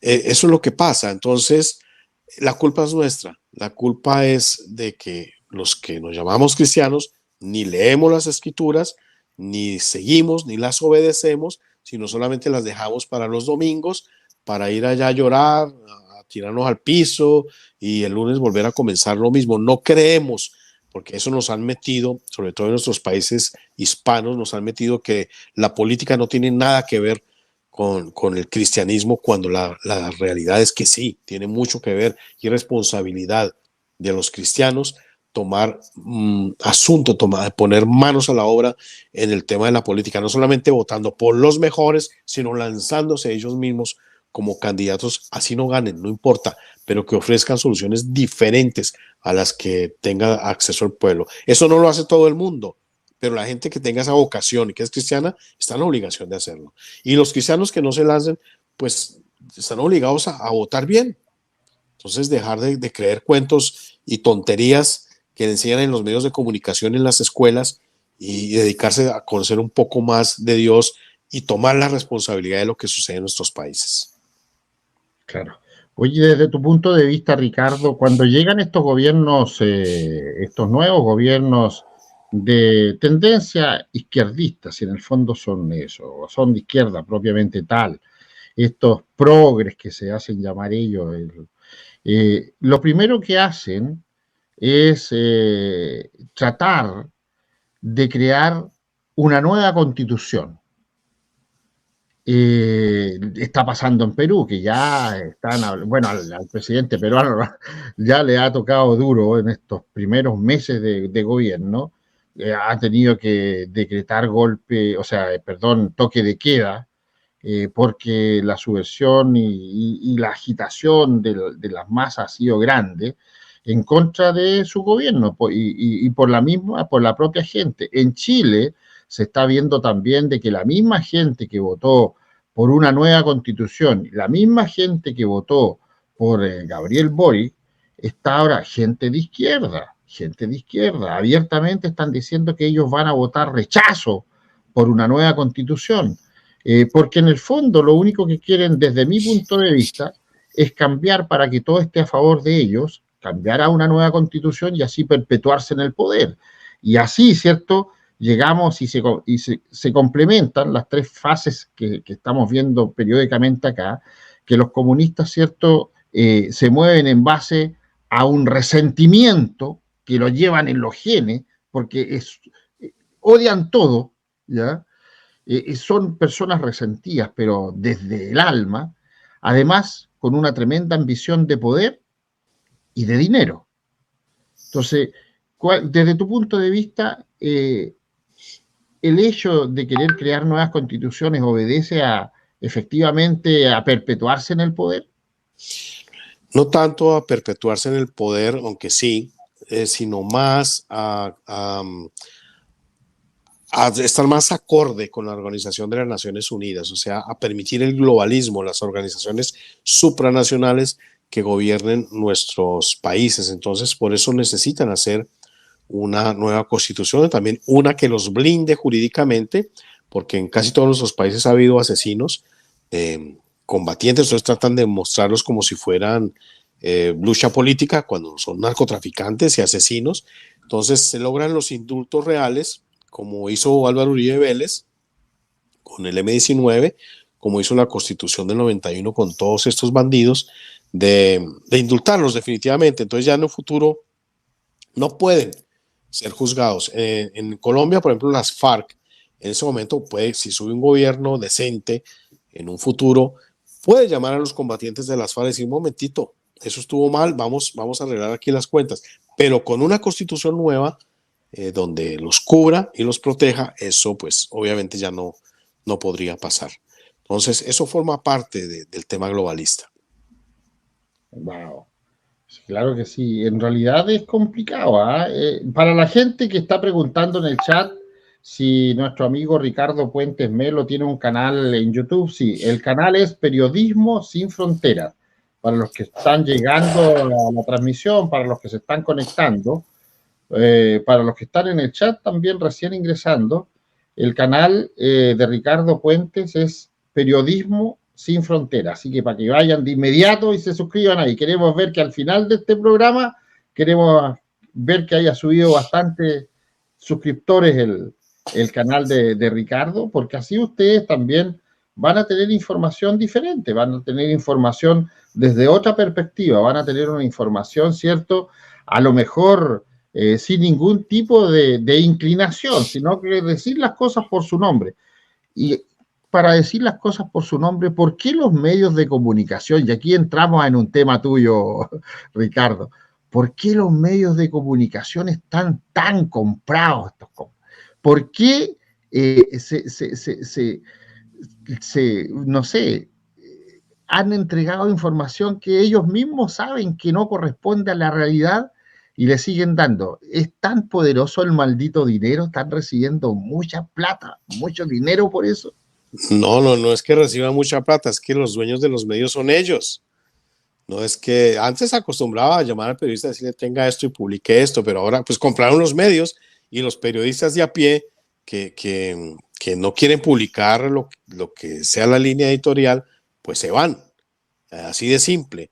Pero es que los dueños de los medios son estos globalistas, entonces ahí no hay ningún problema, el medio que sea. El medio que sea, aquí en Colombia Semana está en grupo del banquero Gilinski, El Tiempo, el mayor diario, está en manos de otro banquero que es Sarmiento, que está relacionado con el tema de Odebrecht, a quien el uribismo le acaba de entregar ahorita 4.5 billones de pesos para que haga sus negocios privados, plata de los pensionados, como si fuera plata de bolsillo. Mira una cosa que se me olvidó mencionar, cuando yo advertí hace 3 años sobre estas revueltas que iban a ocurrir en las calles, que lo llamaban ahorita primera línea, que los muchachos se salían a matar, el ELN lo tenía claro, dijo, tenemos que organizar un asunto que cause el detonante, como por ejemplo una reforma tributaria lesiva para la sociedad. Y el Duque y el uribismo saca su reforma tributaria, pero absolutamente demoníaca, y eso fue lo que sirvió como detonante para que estallara esa gran mortandad que hubo en las calles. Y me dice aquí alguien que no compare a Petro con Duque porque Petro es un asesino. Duque también, al programar, a subir la reforma tributaria, al permitir estos desmanes en las calles, al cohibir que la autoridad policial y del ejército saliera a poner orden en las calles, murieron cientos, no sé si cientos, pero sí por lo menos decenas de jóvenes murieron. Eso es ser asesino. Wow. Mira, tengo un video, porque estamos hablando de cómo la izquierda, ¿cierto?, se quiere apoderar de Colombia. Y tengo un video de Francia Márquez, ¿ah? Porque estamos hablando de eso, porque ella ha sido bastante movida en este cuento. Vamos a mostrar este video para que la gente vea cómo se está llevando adelante las campañas políticas en Colombia. A ver, si me lo permite el sistema.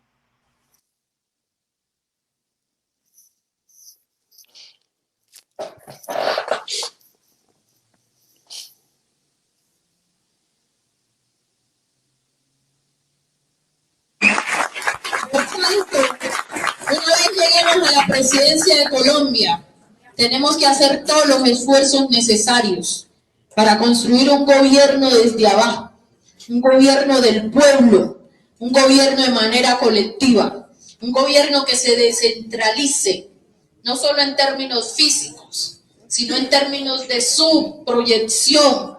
Sí. Este proyecto del cambio es un proyecto a largo plazo y empieza el 29 de mayo, ganando en primera vuelta la presidencia de Colombia.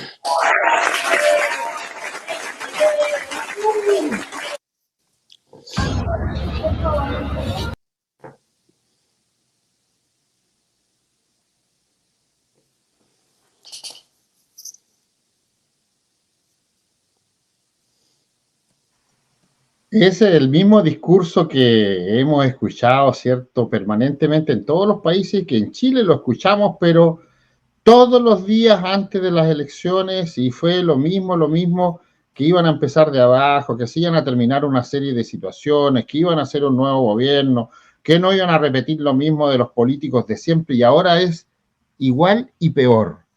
¿Qué nos dices tú de estos falsos discursos, esta demagogia, falsas promesas, y la gente cae, sigue cayendo en lo mismo?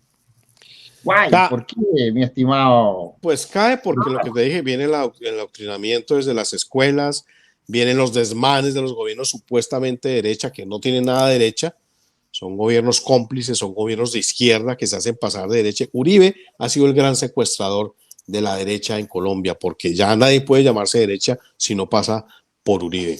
Entonces viene el engaño de estas facciones de izquierda haciéndose pasar como derecha, crean el descontento y entonces la gente oye estos discursos como esperanzadores. La, ¿Por qué son posibles este tipo de personajes? ¿Por qué el gobierno no los ha puesto presos? No ahorita, con su pasado guerrillero. Los indulta, promueven los acuerdos de paz. Uribe vendió la victoria del no, porque el pueblo colombiano votó, dijo, no queremos acuerdos con las FARC. No queremos, no es no, punto. Y Uribe fue y negoció allá con Santos y lo vendió.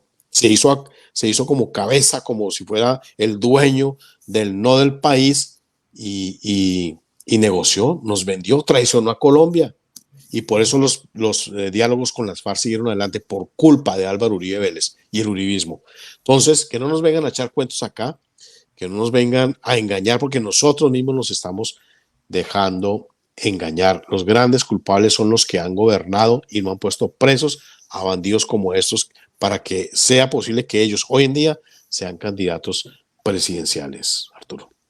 Claro. Ricardo, y ya para ir terminando nuestro conversatorio, ¿qué opinas tú de esta otra estupidez que ha aparecido, del lenguaje inclusivo? El él, ellos, ellas, ellas. Ellos, ¿Ya? todas, todos y todes. Exacto. ¿Qué opinas tú de esa estupidez? Pues es una estupidez, pero eso cala, eso es control, como el ponerse aquí el bozal ese, es control. Pero lo importante no es que se vacunen, sino lo importante es que obedezcan. Entonces, vacúnense, vacúnense, no se vacunen, no se vacunen, póngase esto, póngaselo, usen todas, todo esto, eso es solo control. Y la gente cae en eso porque no conocen el cristianismo, porque son humanistas, porque creen que lo que le diga una señora allá o un señor presidente, lo que sea, está bien. Y nunca le pone el sedazo de la Biblia. Es que hay un principio que dice obedecer, hay que obedecer primero a Dios antes que a los hombres. Y eso calca en todas las actuaciones de nuestra vida. Entonces, en la Biblia está muy claro, o es él o ella, no hay ella ni nada de ese tipo de asuntos. Ahí empezaríamos a derrumbar muchos mitos y a construir una real idea de lo que debe ser un Estado, Arturo. Yo tengo esa firme convicción de que mientras no regresemos a los valores morales absolutos contenidos en las Escrituras, esto no tiene ninguna salvación. O sea, para ti, el hombre es hombre y la mujer es mujer. Para mí, No para hay más. Dios, no, eso no hay nada absoluto, nada, no hay nada más. Es que el resto son inventos y para que las nuevas generaciones, los niños sobre todo, ahora ya aceptan, casi los obligan los maestros a que si el niño se puede vestir de niña. Bueno, eso no es tan tontería, sino es un plan para, para adoctrinar a la gente, para ponerle bozal, ponerle nariguera, para tenerlos controlados, que no musiten absolutamente nada. Entonces ya el primer éxito que se ganaron fue ese. Hay un libro que se llama After the Ball, que lo menciono en mi libro del homosexualismo, que es la puesta en marcha de todo esto que tú mencionas, del vocabulario, de meterlo en personajes de Hollywood, de meterlo en Walt Disney, personajes homosexuales como si fueran muy lindos, muy divertidos, y el cambio de vocabulario, etcétera. Todo es un plan para adoctrinar sobre todo a los más jóvenes. Voy a pasarte el link tan pronto termine el programa, te lo envío a tu WhatsApp. Correcto, para que la gente que llegó a última hora o al final, a mediados del programa, Ricardo Puentes Melo tiene un libro muy importante que nos lo va a hacer llegar. Y yo a través del canal también lo vamos a entregar gratuitamente, lo vamos a regalar a quienes quieran tener el libro. Lo voy a colgar también en el grupo de Telegram, que es un grupo grande que tenemos en Seguridad y Defensa Estratégica. Los amigos de Seguridad y Defensa Estratégica, los que no están en Telegram, váyanse para allá, suscríbanse. Porque ahí generalmente colgamos videos, el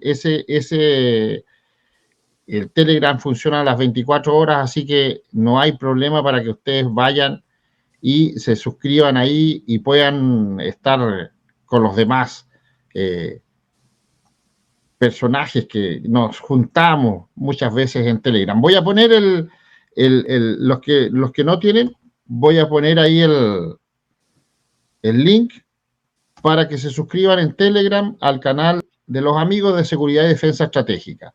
Y ahí generalmente yo pongo libros toda la semana, pongo un libro de regalo para la gente en formato digital, por supuesto, para que la gente que le gusta leer y que quiera, ¿cierto?, conocer nuevas visiones o nuevas tendencias o nuevas ideas, están ahí. Por supuesto que son libros que están dirigidos desde nuestra visión, nuestra mirada, nuestra idea que tenemos de que las cosas tienen que funcionar en base a disciplina, en base, ¿cierto?, a las cosas que tienen que ser correctas y además de eso, con una sólida base cristiana, con una sólida base de la familia y en eso, lo último, la formación es la que ha fallado, Ricardo, la formación de nuestros niños y jóvenes, los padres que perdieron el norte en educar, en enseñar, en dirigir, en controlar a los hijos. Por ahí pienso yo de que fue la gran falla y por eso los tomó el Estado, este Estado, ¿cierto?, generalmente con una desviación tremenda de izquierda, ya que hasta la historia la han cambiado. Ya no hay educación cívica en los colegios, la historia prácticamente los jóvenes no la conocen, no saben quiénes fueron sus antepasados y las cosas que hicieron por su país, no le da lo mismo las raíces, las costumbres, los símbolos patrios, su héroe, les da exactamente lo mismo, eso ya no tiene importancia. ¿Los padres fracasamos en esto, Ricardo? Los cristianos, vuelvo y repito, fracasamos en esto, porque si hubiéramos seguido lo que dice la Biblia, repito, dice, la educación la deben hacer los padres, no el Estado. Lo dicen las Escrituras, no la comunidad. Los padres son los responsables de la educación. Si hubiéramos sido cristianos firmes, obedeciendo a Dios, nos hubiéramos opuesto a esto. En Estados Unidos, en 1860 y pico, la comunidad de Massachusetts se opuso al sistema obligatorio de salud, donde sacaban los niños y los llevaban, lo que pasa hoy, los llevan a unas escuelas para ser adoctrinados. Entonces, Massachusetts se opuso y se armaron y dijo, aquí no señor, aquí no nos van a sacar nuestros niños, no queremos esas escuelas, nos vamos a educar nosotros como siempre hemos hecho.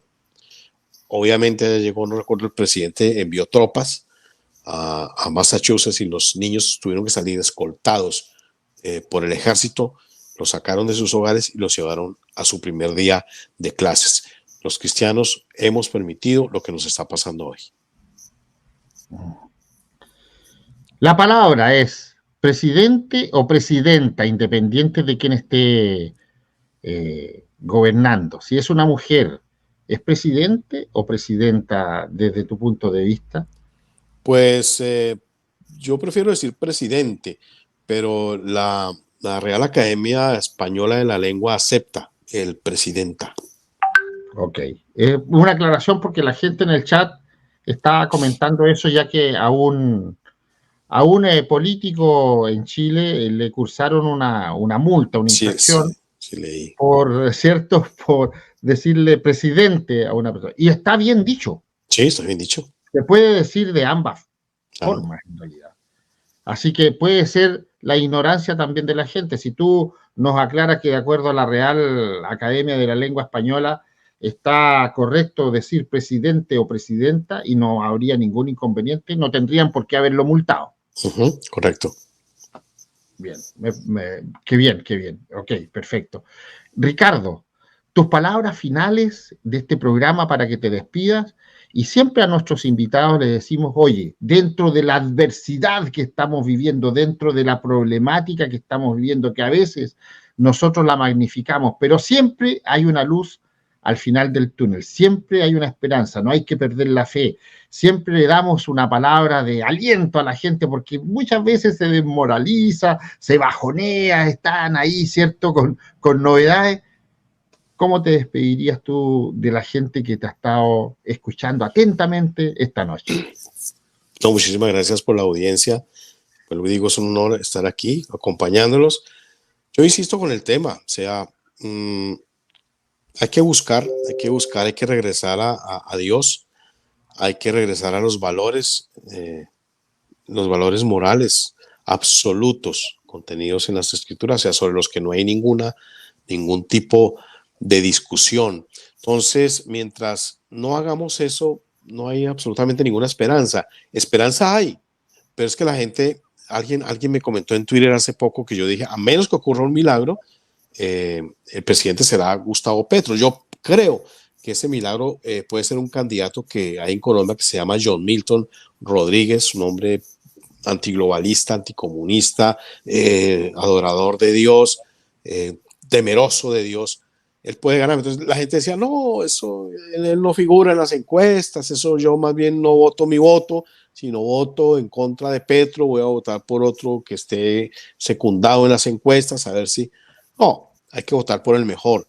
Y los milagros se hacen a lo largo de las Escrituras, uno los puede ver también con el accionar de uno, que es lo que permite que Dios actúe. Si uno no avanza, no obedece, es que la fe bíblica no es sentarse a creer en pajaritos en el aire, sino la fe bíblica implica, según la palabra hebrea y también la griega, implica una acción, un movimiento. Entonces, esa es la fe puesta en acción, salir a votar por el mejor, salir a hablar a otros del mejor, hacer algo al respecto, no quedándonos en casa quejándonos y pidiéndole a Dios un milagro que nosotros no estamos dispuestos a ayudar a hacer tangible. Gracias, Ricardo. Ricardo, muchas gracias por tu tiempo, mi estimado amigo. Ya van a ser las 12 de la noche. Llevamos 2 horas que han pasado volando. Mucha información interesante de tu parte. Esperamos poder contar contigo en otro programa, si Dios así lo quiere, para seguir, en la medida que va avanzando esto, seguir recibiendo la información desde tu particular punto de vista de lo que está ocurriendo en la política en tu país, en Colombia, pero también una visión más abierta de lo que ocurre en nuestra querida Latinoamérica o nuestra Hispanoamérica. Ricardo, una vez más, gracias por tu tiempo. Muchas gracias. Que te bendiga y cuídate mucho, amigo mío. Lo haré. Muchísimas gracias. Un saludo, Arturo. Muy amable. Gracias, Ricardo. Muchas gracias. Teníamos ahí la participación de Ricardo Puentes, periodista, escritor, ¿cierto? Director de Periodismo Sin Frontera, que nos vino a acompañar esta noche, queridos amigos. Tremendo invitado. Y esa es la idea del canal Seguridad y Defensa Estratégica, de que nuestros invitados, ¿cierto?, vengan a aportarnos a nosotros su experiencia, su conocimiento, invitados de alta categoría, para que ustedes, ¿cierto?, estén informados de la mejor manera posible y para que ustedes puedan sacar sus propias conclusiones. Esa es la idea general de maniobra,